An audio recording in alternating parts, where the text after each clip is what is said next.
Hi everyone. So today I'm going to be talking about Taurus rising, right? So if you have Taurus in your first house, then this is the video for you. Not so much if you are a Taurus sun or moon or Venus, doesn't matter. This is for if you have Taurus rising. Remember that you have to have just know what time you were born to know what time your rising is. But if you are a Taurus rising, then this is the video for Taurus rising. So Taurus in your first house, right? So, what is Taurus? Taurus is an earth sign. It's ruled by the second house, which is the house of values, your self value, things that you value, what you choose to value, and your self. Did I say your self value? Because self value, right? So, this is your self value and things that you basically things that you value, right? It's also ruled by Venus and ruled by Earth, right? So Earth is nurturing things that you are working on, physical things, whereas the moon is nurturing emotional things. So Earth, Earth, the planet that we live in, nurturing physical things, your body, food, and then the moon, you are nurturing emotional things.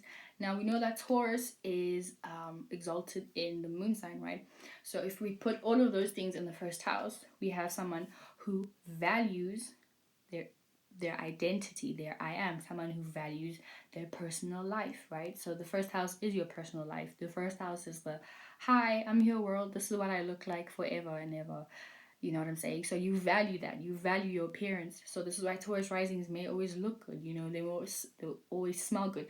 And because your first house affects how you actually look, Taurus rising people may look very beautiful, even if they don't look like the typical beautiful. They just have something about them that like is beautiful. That is very earthy. You know what I'm saying? They may have really nice hair, or just really nice skin. But I feel that with most earth sign houses, they may suffer from dry skin, right? Because earth is a dry element, so they may have either dry nose, a nose that always peels, or I don't know, something that's always dry. But for the most part, they're very beautiful people. Taurus rising people are very beautiful. They have style. They value what they look like. They value their appearances. They value their personal life. They value the people that are in their personal life. They value things that are personal, right? So um yeah, and they nurture that, they nurture that because once again it's exalted in the moon, so they nurture that. So these are the type of people where they kind of might come across as like people that enjoy the problems that they have, the personal problems that they have, and then you may be like, what the fuck, just get out of that situation. But you don't understand that they're a Taurus rising and they value that, right? And also it's stubborn, so they stay stuck on that shit, right?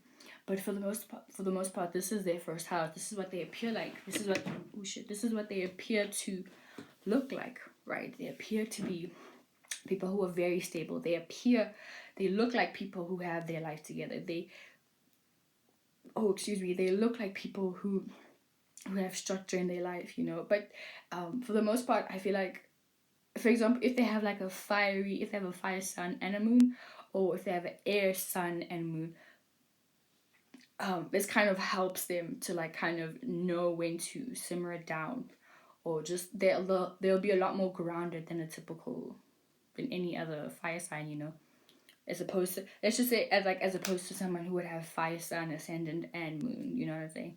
They'll be a lot more grounded, or at least that's how they'll look like, because once again, your sun and your moon are two completely different things, but for the most part, yeah, if you have a Taurus rising, you appear to be these things. You appear to be a very grounded person.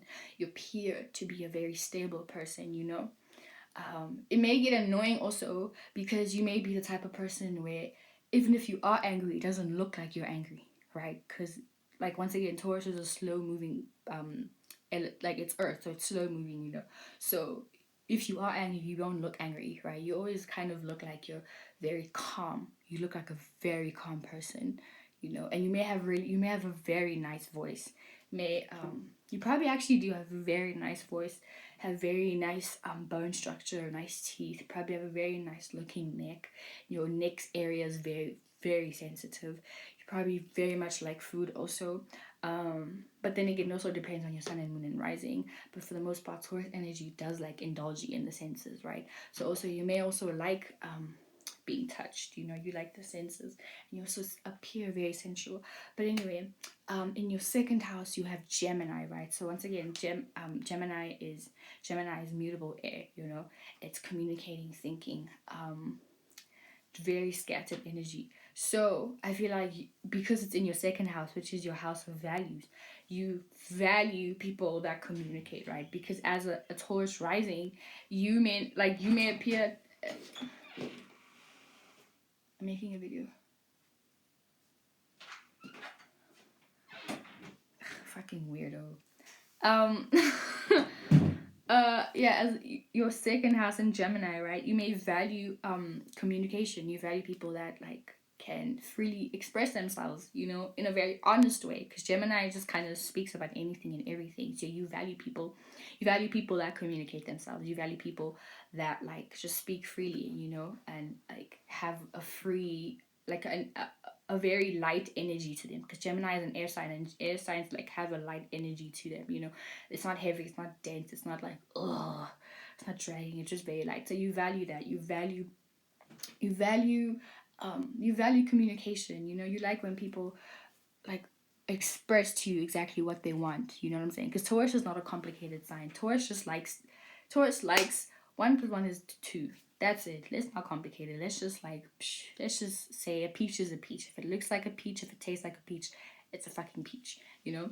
And with the third house being in Cancer, right? So third house is how you communicate, and your siblings, kind of things that you're familiar with, you know, things that you grew up with, right? So with Cancer in your third house, you like to you somewhat like when someone speaks to you, you can kind of feel their words, you know what I'm saying? Like you feel, oh, okay, you said this, but I know you actually meant, like, just based on how you said it, you probably feel this way about a situation. So for example, they may have like, also third house is your siblings, right? So they may have had like really sensitive siblings, you know. Oh shit, they may have the siblings may have been just like very very caring people, you know, very caring people. But anyway, for the most part, what I was gonna say before I said that was how you, like, when somebody, you know, when someone is like kind of, when they say one thing but they mean another thing, like um let's just say you're a Taurus rising person, and you have a friend, and you ask them, yo dude, do you want to go have food? Oh, like, yo Brad, do you want food? And they're like, no, it's okay. You know what I'm saying? You can feel like, no, that person obviously wants food. So you're like, okay, you know what, you said that, but like the feeling that you said it with, it says a whole bunch of like a different thing. You know what I'm saying? So that's how it's gonna play out. And then with your fourth house being in Leo, right? So you probably like to be the center of attention, or you already are the center of attention when you're at home. You probably are the only child. And if you're not the only child, then you're like the one, you're probably like the last born, you know, like the vibes of you get the most attention, you get the most, you know, you're valued the most, because once again, Taurus is your values, right? And Leo is the sun. Leo is like how you express yourself. So you're probably very expressive at home. You're like the type of person where out in public, you know, because either way, in like the opposite of the fourth house would be the 10th house, right? So your 10th house will be Aquarius, right? Which is going to be the more like communicative one, and kind of ghosty energy. So how you, okay, but I'll get to the 10th house. But for the most part, the fourth house, right? Your fourth house being in Leo, you probably are like the center of attention in your home, right? You're probably the creative one in your home, because once again, Taurus, you know, Taurus is all about that Venus artsy fartsy kind of shit, you know what I'm saying? So if you have Leo in your fourth house, you're probably the expressive one, you're probably the creative one, you're probably like the most childish one at home. And then someone who actually doesn't know you like that will come to us and be like, you are like this, right? But it'll take some time for like, once again, because Taurus is like slow, right? It's gonna take time for Taurus to show you that side of themselves.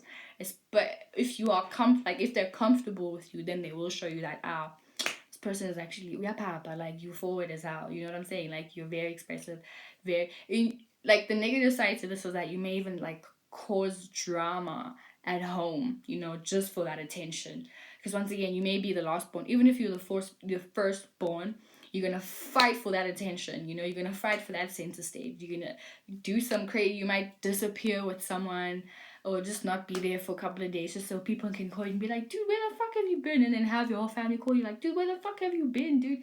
And then you'll be like, haha, know exactly that you did that. Know exactly well that you did that for attention. You know what I'm saying? So that's how. And or another thing is, you may have someone in your house that does this. So you may not be the one that does this, but you may have someone in your house that is a center of attention. So once again, you may have a sibling that's always a center of attention. Or so see, the things with the houses, it could either be you are playing out this, or you have someone in your life that's playing this energy out. But for the most part, if you have Leo in your fourth house, you are either the center of attention in your house, or you have someone in your family that's the center of attention in your house. Could be your mom. Your mom may be a drama queen, or you may be a drama queen, or you have a sibling that's a drama queen or a drama king. You know what I'm saying? There's just someone. It's just always someone in your house that is causing drama, that is dramatic. That's the negative side, at causing shit. Or the positive side is there may be someone who's very expressive, very cheerful, make sure everybody's having a good time. Make sure everybody, like, it's just a very entertaining person. So you may be a very entertaining person at home, or you may have your mom or your sibling or your auntie or your uncle or your grandfather who's very entertaining. But either way, it's gonna be the Leo energy in your fourth house, which is your home, which is where you feel comfortable with. So you even feel comfortable with Leos. If you have a Taurus rising, you probably really like a Leo person is someone that you would tell all your secrets to, or a Leo person is someone that you would like to take home. You know what I'm saying? So if you have Taurus rising, your fifth house is going to be Virgo. So your fifth house. So Virgo, once again, fifth house is how you enjoy yourself, how you have fun, entertaining things, how you like to be entertained, all of that shit, right? So with your fifth house and being in Virgo, you are entertained by your routine. You like working. You like having a job, and you like having some kind of stability. Like, this is what entertains you. You know what I'm saying? You're probably the weird person. You tell someone, guys, I actually like working. You're probably that person in school that actually liked studying. You know what I'm saying? You enjoyed studying. Even if you hated, you dreaded the process of it, you enjoyed it. Some people will be like, oh, fuck, I didn't study for this test. Fuck. You may be like, oh, fuck, I didn't study for this test. Okay. You enjoyed it. You know what I'm saying? You enjoyed that shit. You enjoy. You may even enjoy your health. You may enjoy being vegan if you are vegan, which I'm pretty sure most Taurus risings are. I don't know, but I'm assuming. But even if you're not, you enjoy learning about health. Or you enjoy. Ooh, this lighting is nice. I don't know. Should we just leave it like this? Indecision. I don't know. But anyway, you enjoy working. You know what I'm saying? You enjoy having your little routines. You enjoy waking up at 8 and then jogging at 9 and then having your latte at 10 and then going for a swim at 11. And because see, that's routine. That's a routine, right? And Taurus, right? Taurus likes stability. Taurus likes having a pattern. So with your Virgo in the 5th house, you're gonna enjoy this. And anyway, because it's like it's a sense of like stability. It's a sense of like, yeah, you know what I'm saying? The sense of stability. I don't know. Fuck. I don't know if I should even like this. Whew. Okay. Anyway, and then when you have 6th house is in Libra, right? So, you like to work on your relationships. You like to work on your one-on-one. So how this plays out is kind of like when you are with a one-on-one person, you kind of like to make it. You like to put it in a schedule and a routine on how you're gonna like. You may be the type of person that likes to schedule when you're gonna meet people. You don't like when people just like call you random times, like out of nowhere, without notifying you. It's okay, listen, I'm gonna phone you now.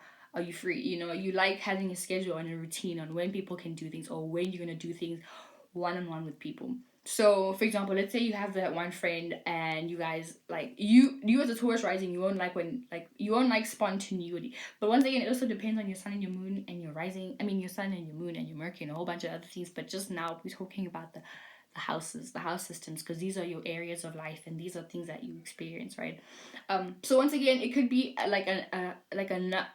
it could be the other person. So you probably have friends or people that that like always put you on a schedule, but somehow it's always like you always have to have a specific schedule. You like to know when something is going to happen, so you can write it down, or you could have it in your little mental brain memory, and when you're going to spend one-on-one time with people.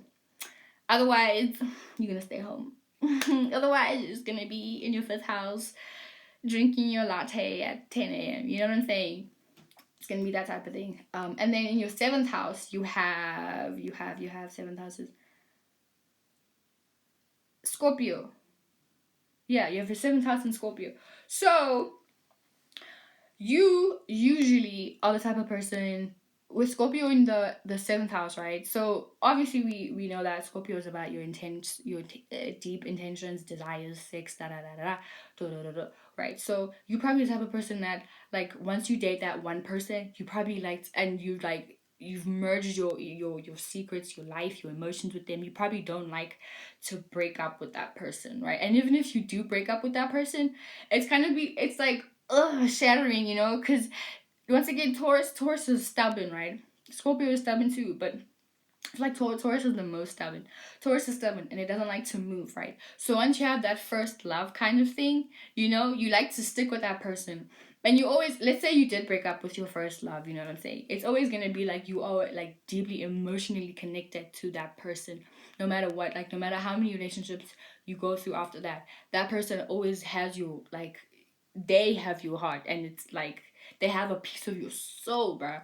Have a piece of your soul. So even with that, like, you probably the type of person that you, it's like that saying, rather the devil I know than the devil I don't know.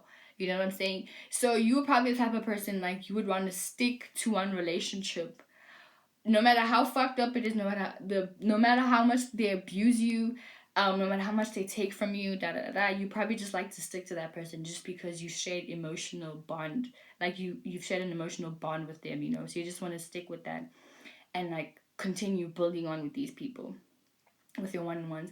Or it could also be whenever you are communicating one-on-one with someone, whenever you're having those one-on-one conversations, it's always very deep. You're always getting the secrets out of people. You always, like, people are always telling you, but only when it's one-on-one. People are always telling you their ndabas, their secrets. People are always telling you some things that you're like, what, you really, wow, that type of thing.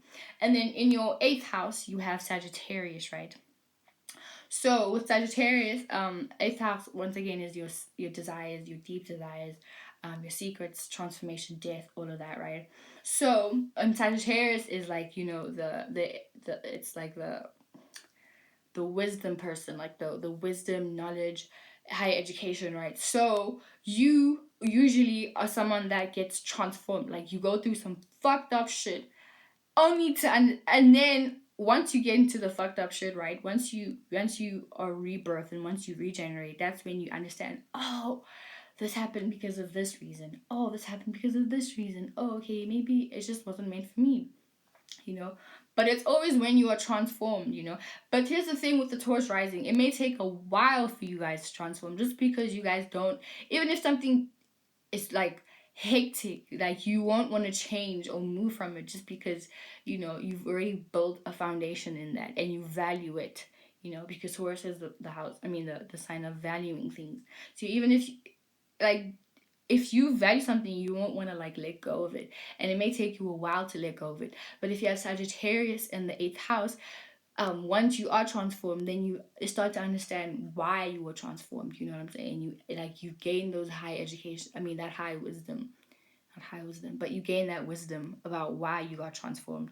You know what I'm saying? So once again, like, you may have broken up with someone, and it may have taken you a while to get over them. You know what I'm saying? Or you may have, like, fought for them to stay, or it may have been a situation where you like you went to someone else, or you broke up with this person and you found someone else, and then you may be like, oh, okay, well, I mean, I still love this person, but, like, maybe just, like, this person, like, this next person is the person that I need to be with, right? So then you start building with this person, but you still have, like, an intense emotional connection with the other person, like your ex person. You know what I'm saying? And then with your 10th house, did I say 8th house? 9th house. Oh yeah, 9th house. Your ninth house is in Capricorn. So 9th house, I feel like this is a full. This is a full. But this is someone, you may even gain stability from being a preacher. You gain stability from, like, being someone that's gone through things. You know, you may gain stability, or you may gain stability from when you travel, because the ninth house is also like your high, like overseas travels, you know, rather than your neighborhood travels, or not even overseas, but just places that you haven't really explored. And not like the 11th house, just more so like the experience of it. So your experience, you like to be known for your experiences with Capricorn in the ninth house. You like to be known, and you like to showcase this, right? You like to you like to show people your wisdom. You like to talk about things that you've gone through, right? You like to talk about, oh guys, listen, one time I cut my shoulder and I was bleeding, and I realized that the human body is like so intricate, you know what I'm saying? So you know what I'm saying? It'll be that you like to be known for like being yo, that was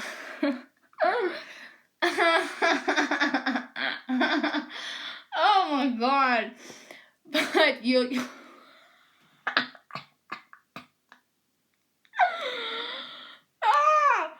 yo, okay, no.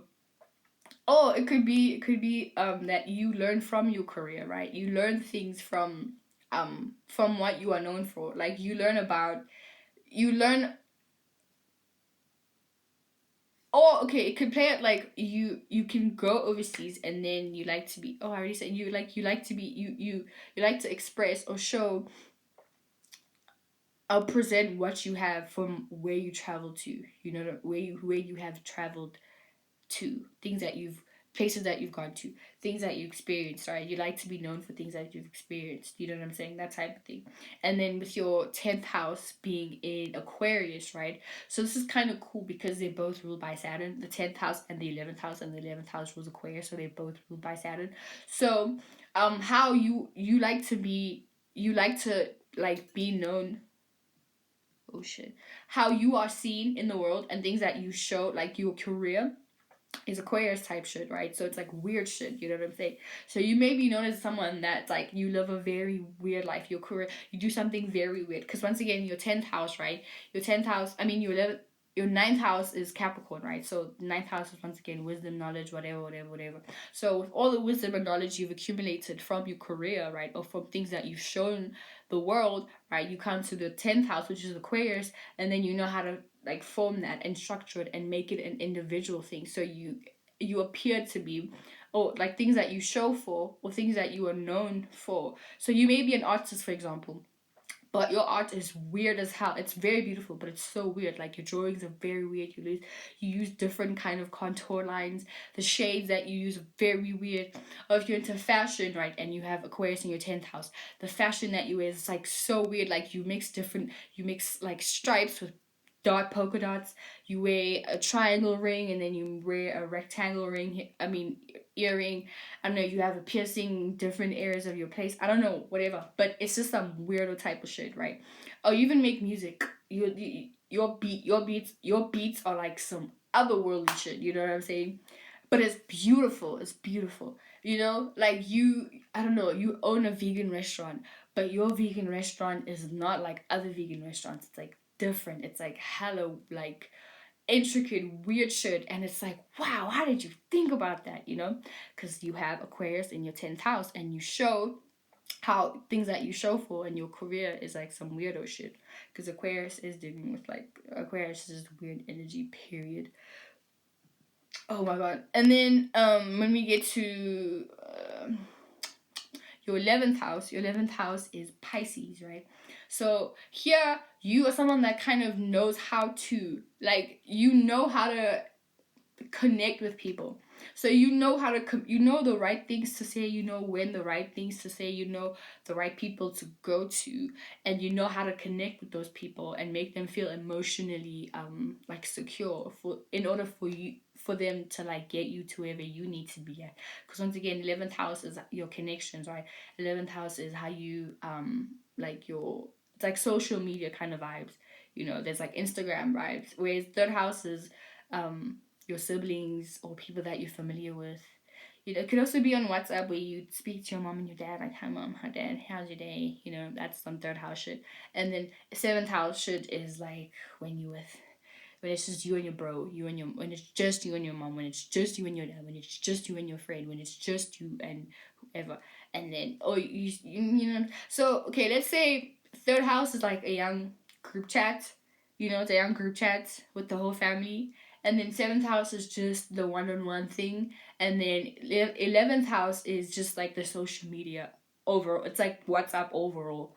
You know what I'm saying? It's like the app overall. You know what I'm saying? So with Pisces in your 11th house, you know how to like connect with the overall conscious of people. So you kind of know, like I said, you know how to connect with people, right? This is kind of like you share energies with Aquarius here, right? Because even with people with I'm thinking about something else now. But you know how to connect with people. You know what I'm saying? You know who to connect with. And when you connect with those people, you know how to like invite the exact amount of energy or emotion so that they are comfortable with you and comfortable, and like you build a bond with people, so then people like, that's how you like, I don't know, it's how you get places. And then last but not least, you have Aries in your 12th house. So subconsciously, you are a very aggressive person. Subconsciously, you are very selfish. Subconsciously, you like thinking about yourself. You subconsciously, you have a lot of personal issues, personal interests. You're a very personal person. Like, you like to keep things, your personal things, in the subconscious, so people might not even actually know how aggressive you are subconsciously. You know what I'm saying? Your dreams may be like some weird fast, like, I don't know, like what's this, like daredevil kind of energy shit. You know what I'm saying? It's like, whoa, what the fuck, what are we gonna do now, that type of thing. But yeah, that's it for Taurus. Excuse me. That's it for Taurus rising. And yeah, we're gonna do Gemini rising now.